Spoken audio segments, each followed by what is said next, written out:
Today on the WEInvested podcast, we have Eric Branner, and he is the founder and CEO of Fons.com.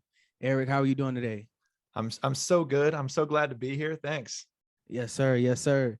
And so, we were kind of talking a little bit earlier before we started recording and just talking about how cool the city of Seattle is and how you're enjoying it and how I enjoyed it as well. Yes, I grew up in a very rural part of Virginia, like in a log cabin, and from a very young age, I realized I wanted to hit the West Coast when I could, and then this whole Seattle scene from Jimi Hendrix and all the music has always attracted me. And I For moved here for a summer after my undergraduate and decided I'd never leave. So I kind of fell in love with the Pacific Northwest. No, that's incredible. And so, speaking about just, where you grew up and being from Virginia, what was that like for you? How was it growing up for you? I had a really fantastic childhood.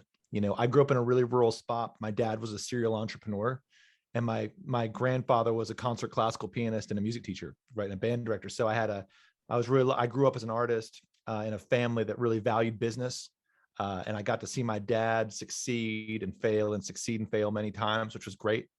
But at the same time, it was still very loving. And when I wanted to become a classical guitarist or a classical musician and a session player, they were very supportive of that. So there was a lot of love. And I mentioned that because I also missed out on a lot. When you grow up in a rural area like that, there's a lot of educational opportunities. They're a little different than what you have when you're in a, more of an urban environment. So overall, pretty awesome. No, for sure, for sure. And so, how would you say that growing up in Virginia and that kind of rural area, how would you say that impacted your outlook on success or even life? And that's an amazing question, because one of the things about that part of the world, no one's ever asked that before, but it's really incredible, is that there's a different idea of what success is in like really rural America. And I'm really, many people from where I went to high school didn't go on to college, right? And they still had meaningful lives and they kind of stayed in that area. And they have a very different mindset than what I do and what a lot of the people I hang out with now do. But I'm really grateful that I was able to understand both of those two worlds, and understand the rural America side of things and the urban America side of things, because they both have a beauty to them. There's a lot of love, a lot of family, a lot of food. So yeah, that's a great question. Exactly. No, I mean, I agree with that 1000%. I came from a rural area too. And so I feel like when you come from a rural area to like a city or urban setting, it just gives you a different outlook on life. And you have the chance to merge both worlds together. And I feel like it can make you a little bit more successful because you really understand the benefit of hard work and then you understand the city life. So it's a huge benefit. Yeah, I'm so glad you mentioned that, because I do think it is. I agree with you. I think it's a huge benefit and it's something people should explore. The space of the country, and then the slugging it out in the city. It's a great process. Exactly, exactly. So let's just kind of jump into the business side a little bit, because I think you have a very interesting business, a very interesting company. So, what is Fonz.com? Fons.com. Fons means wellspring of knowledge in Latin. It means wellspring. And Nice. so the idea is, before Fons was founded, I was a musician and I was very passionate about teaching. And I created a music school here in Seattle and was very successful with it and really had a great life. My wife's an actor, and we were just Wow. really able to create a great impact on this community. And then about 5.5 years ago, I had the opportunity. I was at that point in my career where I'd been doing it for a long time, and I was thinking about maybe going to get an MBA or go back to get a master's or something like that, or go to law school. And I had an opportunity to just basically do a tech startup, right, with someone under the tutelage of someone who has done it very successfully before, had recently exited, was very successfully, and kind of took me under their wing with the idea of automating the work I was doing, right? Because you have all these small business owners that do this great work, whether personal trainers or academic tutors or music teachers, whatever. There's all these things that uh, there was no centralized operational system to automate their business, right? From lead management to how they process payments to how they schedule. And these businesses are very special in that they're based on trust. Like if I'm your guitar teacher, you know me. I see you every week. I watch you grow up. You trust me. So Fons, to answer your question in a really long way, is an automated scheduling and payments platform that's based on this idea of reducing friction and having a client-based business, right? These people give them real business acumen and to give them real tools to, our big idea is we eliminate invoicing, right? So you could think of it in one way like an Uber. Like you take your guitar lesson with me, you leave the lesson and your card gets billed. It's very fair and it automates the stuff that people find stressful, like enforcing my cancellation policy. Like we're friends, I don't want to enforce that. But the system does all that stuff for you. And so what Fons does is it's like a business in a box for any type of impact-based or appointment-based business like that. For sure. I mean, and it sounds like it really gives its users the benefit to focus more on creating and the chance to focus more on running their business. Because I know, for a lot of creative people, they like to just focus on creating. So it may be a little bit tougher to be analytical or focus on the numbers. You just want to focus on creating. So it may feel strange to go and ask somebody, hey, I need a payment, when all you want them to do is just learn the music and really progress and get better. Yeah, you nailed it. That's it. It's doing the stuff you don't want to do inherently. And when that stuff's automated for you, the value proposition is that suddenly you're making more money, right? Because you're just basically automating the agreement you already had, but it just does the stuff that kind of would make you anxious or you wouldn't want to do. It does that for you. And the great thing is, most of our clients they're often professionals. They appreciate a professional relationship, right? They get it, and this, by creating this, it actually just has more retention of your clients, better relationships.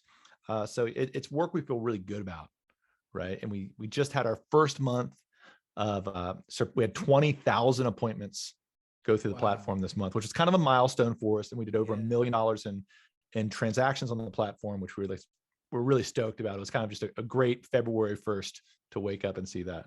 For sure. No, I mean, that's really incredible. And so you kind of mentioned that you've had an interest, you've been a musician for, a long time. Early on, you've been a musician. Have you always had that interest in tech? What kind of sparked you, or what gave you that spark to want to kind of get into tech? I've always had an interest in business, and so in music, and I majored in music, but I also studied the music industry and business in college. And because I knew those were both going to be part of my timeline in life. Seeing my dad, I couldn't not explore that. But I'd never really considered myself running a tech company. It was one of those moments in life when you're asking the universe, you're feeling a little bit strung out and a little bored, like you want to try something, and you're filling out applications for MBAs. And then this opportunity pops up. That's like very terrifying. I knew nothing about tech. Like I remember, being in these early meetings and be like, what does UX UI mean again? Like, what is that? Like, fortunately I was just able to just sink my industry knowledge right dead center in like a really world-class team of designers and engineers and technical founder that were able to kind of teach me. And so those first couple of years, I mean, I'm sure you've probably been there when you're learning something new. I'm reading every book. I'm staying up every night just trying to read the words I heard in these meetings with lawyers, right? And it was so exciting. I used to have this phrase that I carried around my whole life. I was like, I can play a Bach fugue on the guitar. I can play Jimi Hendrix. I should be able to figure out how to like replumb my kitchen sink, right? Like you can do it. And that was always my tagline. But doing a technical startup, it's been just as hard as anything I've ever done. It was quite a challenge. And I'm really grateful I had the opportunity to do it. It's been really fun. For sure, man. And, you're in an amazing studio right now. And, something that I think is really cool is that when people can merge what they love with the business. So like when they can take something that they love and figure out how to make it profitable, how to make it successful. So, what emotions did you feel, or I guess what were you going through mentally when you found out that you successfully figured out how to merge the two together so you can kind of focus on doing what you love all day and still be able to provide for yourself and your family? Yeah, well, I think it's definitely been a process because there's also a level of stress involved with running a company that I wasn't really prepared for that. Like having people's salaries be part of my work, and having to raise money. And, that we have all these people that are using the platform that are depending on it to work to feed their families. So it's been a real journey of realizing, wow, this is a lot of responsibility. And starting a company isn't just, oh, wow, I've started a company, it's a breeze. There's a lot to it and a lot to learn. So I mean, I can't lie. I mean, I've loved it. And I take it really seriously because there's a lot of responsibility. And that's not my personality by nature. Like let's have a great time kind of person in my spirit. So it's been a real great emotional curve and learning and accepting the responsibility and taking it seriously and really executing, because I have to now. Right. And in life, and usually until you get pushed in the corner to have to do something, have to produce, it's hard to get the things done. So I think it's been a really educational time in my life. I think that's how I look back and see it. For sure. No, and I think that's a great way to put it. And when I was kind of doing my research and checking out your website and looking at the history of everything, your website mentions that your team has a passion for serving the teacher community. You mentioned just how much it means to you to be able to make an impact with what you're doing. So how did you pick your target audience in a way? How did you know that you wanted to kind of focus on or have your niche market be servicing the teaching community? Well, that's an awesome question. We started with what I knew best, right? As I thought I knew the music teaching space as well as anybody. I was running a really successful company here and come from a business background. But we quickly realized there was a lot of inefficiencies that I had in my own business operations. And that was like when we started the company, that was a really difficult thing. I thought Fons would just automate what I already did. And very quickly, the people that were designing the product with me, well, you need to go back out and do a lot more research because what you're saying here is not efficient. And I had to swallow my pride. And I went out and interviewed hundreds of people. And then I started realizing, wait a second, personal trainers, we should be borrowing from them because these people are goal oriented. They're money motivated. They know how to fill their schedules and charge what they're worth. Academic tutors, there's dog walkers. There's people that treat this time for money, that share a lot, but they don't share a lot of business. They lived in very different worlds. And what we found, and that Fons became kind of not vertical specific, right? It became for people that do time for money, that book their scheduling, that do appointments or groups or classes. This can really work for any of them. And we laser focused in on the business side of things, right? So for instance, if you're a personal trainer, we're not going to give you a calorie counter or whatever it is that they need to keep track of their stuff. We're going to take the guts of their business, automate it, right? And in doing that, we were able to take the best pieces from all these different types of businesses, right? So now the platform has all these different best practices baked in. And there's a lot of music teachers now that are running their business like a personal trainer. And they're like, well, I'm making 140% what I used to make just by doing this little tweak. And my clients love it, right? So it's been a really cool journey to find, what our niches are going to be and how we're going to serve them. No, and I think, Great question.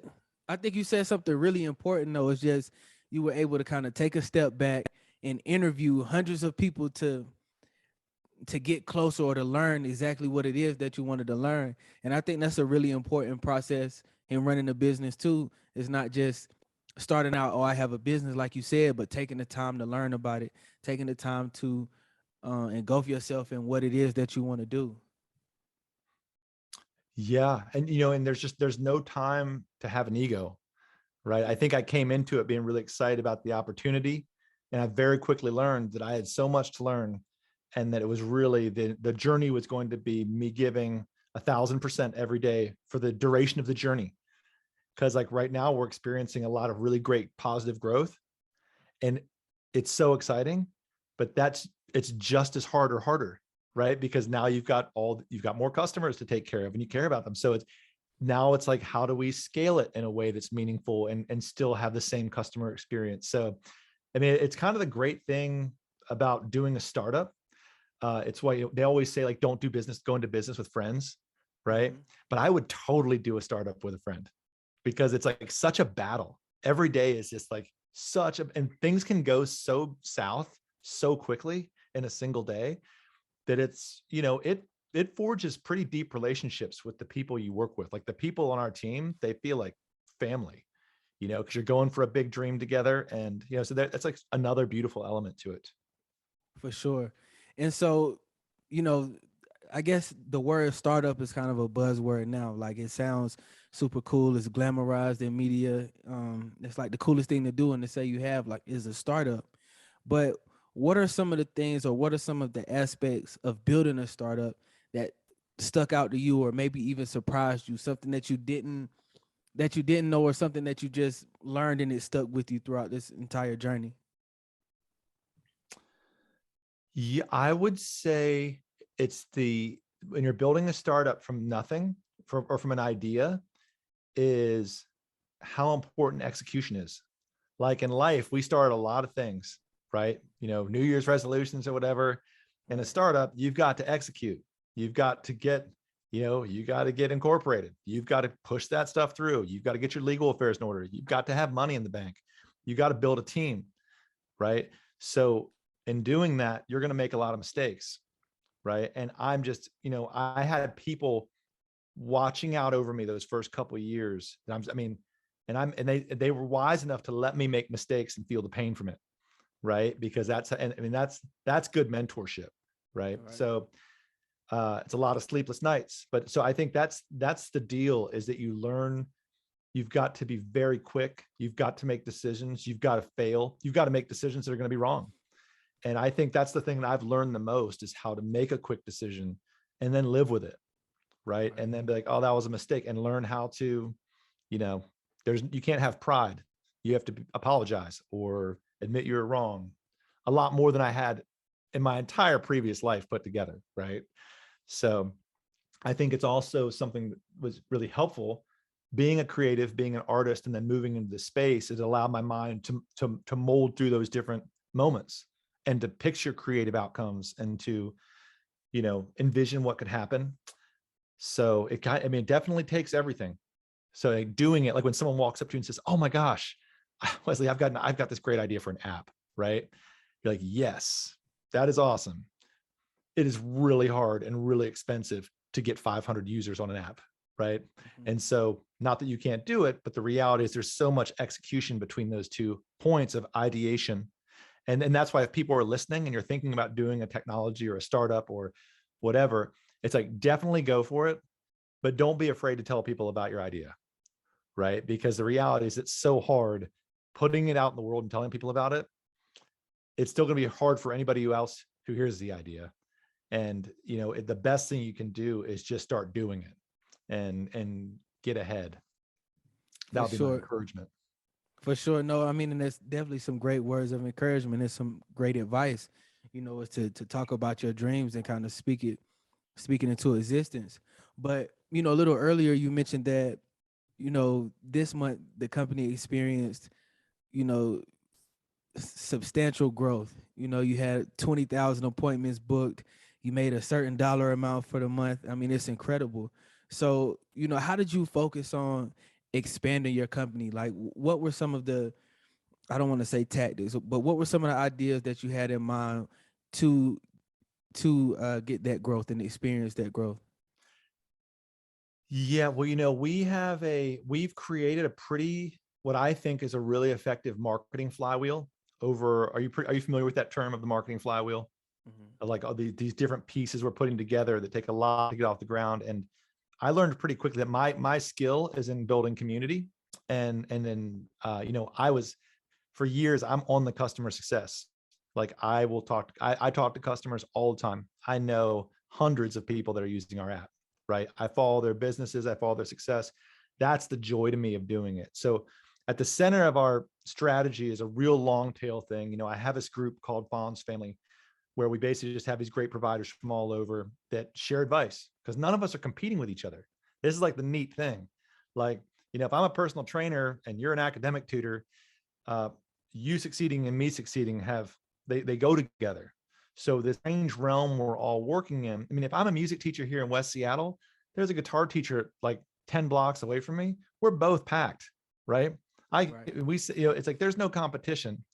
So I think that's like a really, important piece to kind of add in. And aside from that, the long tail stuff, which is like we do a lot of business advice.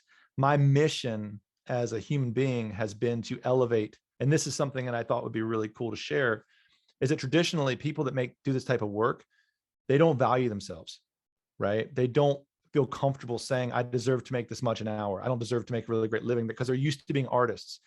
And the trend has changed. And this is a very absolutely true and 100% effective tip, that the law of perceived value, right? If I was me in Seattle, and I'm just going to throw, and I charge, let's say $100 for a guitar lesson, and I was me in Seattle and I charged $20 for a guitar lesson, $100 me would get 10 times as many clients as $20 me, because so many people they equate value with what they're paying because they don't know, right? And what happens is we are encouraging people to say, you're a professional. You deserve to make as much as an auto mechanic. You have a doctorate in music or in physics, and you're teaching this.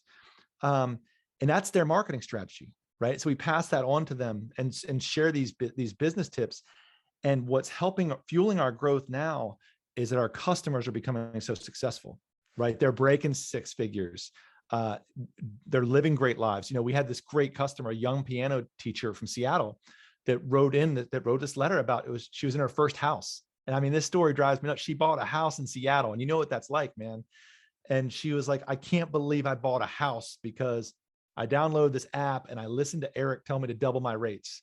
And now I'm in a house. And I mean, it's just like, that was like totally worth it to me. So that's the real core of our marketing and our growth, is the success stories and the fact that we really are trying to elevate the industry, right? And we believe in the industry. We know it's going to grow a lot over the next decade.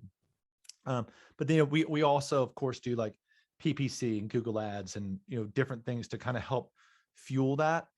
But I think the heart of it is based in the community, and helping each other out. For sure. That's incredible.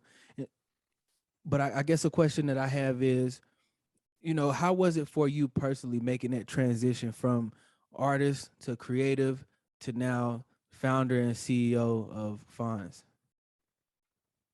I was really ready for it, and I was really excited for it.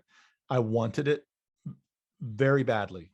I've always to be a musician, and especially a classical musician, you have to want it. It's like being an athlete or anything else. It's like 6, 7, 8 hours a day of practice to play at a high level. And I really love that. And the startup thing was the same deal, and the learning curve. And I found that I really enjoyed it. But, I still teach 10, 15 students every week, because that's at the core of who I am as a human. And it's been awesome. Half my students know that I work on Fons and half of them don't. So I get feedback from them, right? Which is really cool and something I'm really grateful for. So, it's like, I'm never not going to teach music. I'm never not going to write and perform music. That's the core of who I am. And it's a lot to run a startup and still do that. But I feel like it would be disingenuous of me to stop. Right. And so I really enjoy putting in the extra time and teaching and doing both those sides of things. For sure. So, what would you say is the importance of having a team, and how did you focus on building your team? Again, I was very fortunate to have someone put the team together at first. I was so out of my breadth, and, Jared, he knew everybody, and he's like a household name in Silicon Valley. So when the idea started to come together, he was able to give me exactly what I needed. I did not understand any of the roles, what they did. I didn't know like what any of this, I didn't understand what the C-suite roles would do in a company. Like, if you're not around it, you don't know what the actual, like, what does operations mean? Like, right. And so I was very fortunate to have all the pieces put into place to build the platform. And then I feel really good that I was able to now that we're scaling and growing the platform, is putting this team together to marketing and sales and knowing what we need. So now it's like we're building this team based on being very agile, being able to change really quickly, being able to really serve our customers, very customer forward. And so when the right person comes along, we're really grateful to grab them, because It is truly like every single day. If something goes wrong, everybody's got to be together, right? Right. And when things are going great, we all get to celebrate together. So it's a great scene. How do you define success as an entrepreneur? Oh, I'm going to borrow it from, I don't know if you've ever heard there was a speech. It was one of the first business self-help recordings by Earl Nightingale. Have you heard this? Called The Strangest Secret. And this was like a million album selling thing in the 50s, right? And it was Wow. before there was like the Seth Godins and all this stuff. This guy had this record on Mindset, and I'll send you the link. It's like worth checking out because it's really it's dated, but it's really interesting. And he had this, his tagline was, success is the progressive realization of a worthwhile goal or worthwhile ideal. And if you think about that, success is the progressive realization of a worthwhile ideal, meaning the person who is successful is anybody that's doing what they feel like is important to them, right? So like when I was playing guitar and living in an RV and traveling around the country, I felt massively successful. I had like a beautiful wife. We were traveling around the country. I had to make like $180 a month to pay for my RV, right? And then my gym membership. I felt successful. And so for me, I really feel, and especially as an entrepreneur, is that you need to have your own definition of success. And hopefully that's working towards something that you can sleep at night, that you're making the world better. Because like, I know a lot of very wealthy people, and enough to know that just wealth in itself has nothing to do with being happy. Right. And so, yes, I absolutely want to grow a really successful company and do that. But success to me is always going to be that idea of continuing to work towards something that I think is really meaningful and I believe in. So, what are or who are some of the people that inspire you?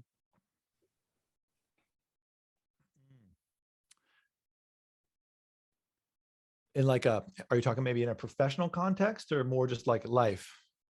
Both. Both.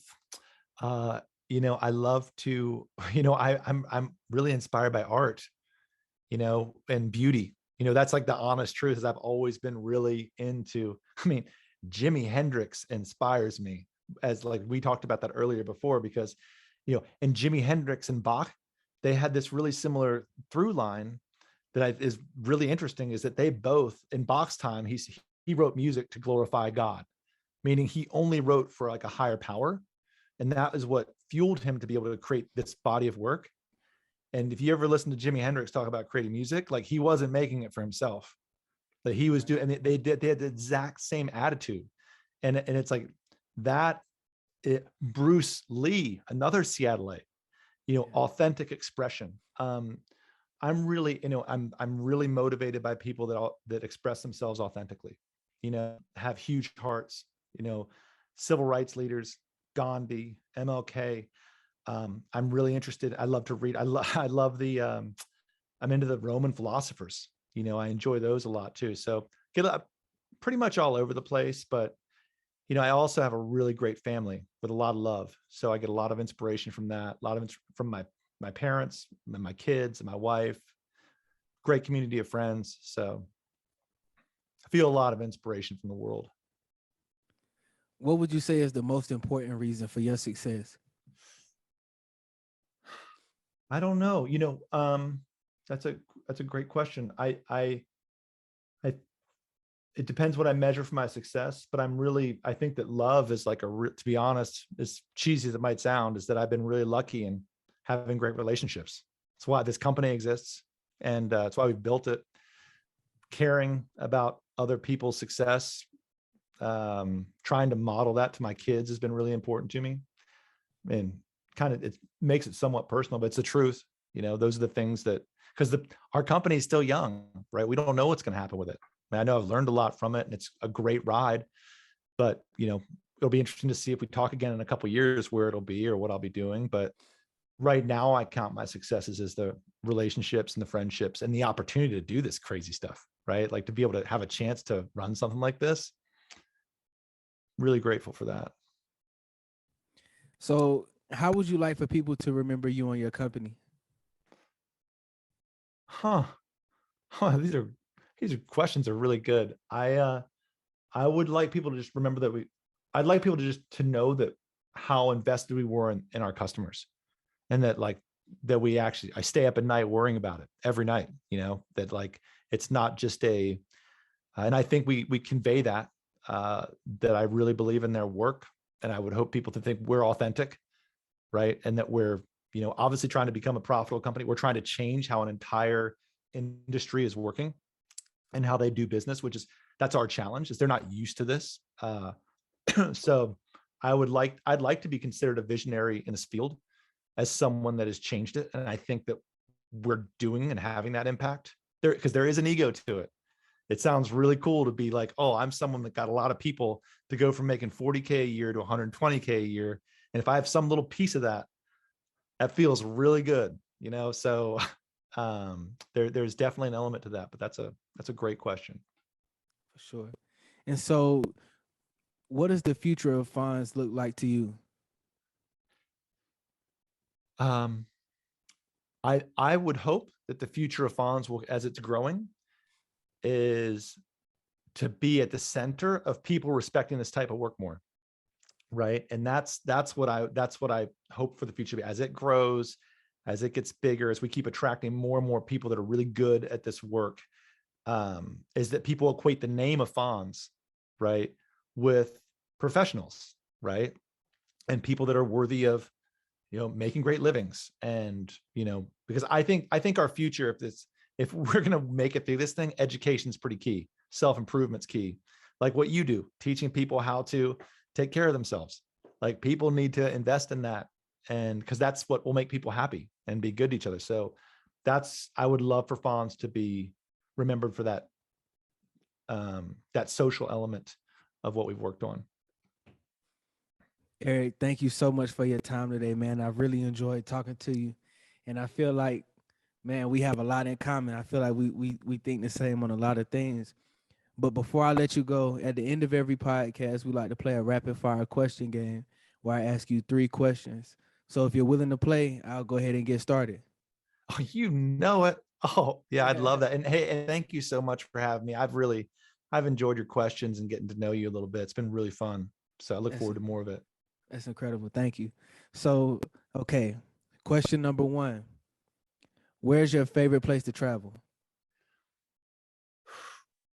My favorite place to travel, that I travel the most right now, in general, would probably be my home place in Virginia, right? To go get grounded and see my family. Obviously I love to go other places too, but like that's where going to this mountain and hanging out and seeing my people is definitely a place where I go to kind of get back to earth a little bit. Question number 2. What song represents your life the most? Oh, wow. Right. What song represents my life the most? That was really fun. I'm totally unprepared for it.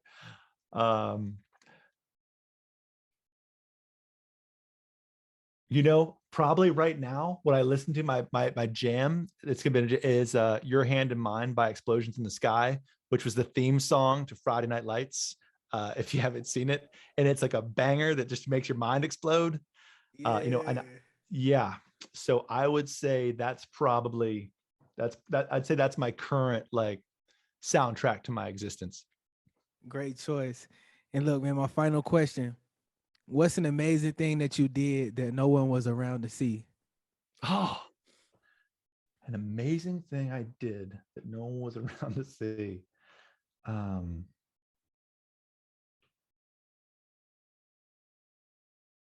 An amazing thing I did. That's a tough one too.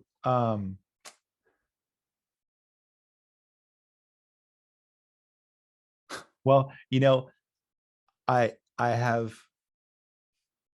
written probably 2.5 hours of music this month, right? Wow. And I'm proud of that, because I try to keep the creative spark alive, right? And this month is January, like things have been going well, so I've been flowing. So I come out to the studio at night and I've been writing again, which is hard to do when you're focused on working so much. So I released a couple albums worth of music into the studio in the last 40 days or so. And I'm really proud of it personally. Like, I don't know if I'll ever do anything with it, but I'm just glad to be generating some sound. Nah, man, that's super dope.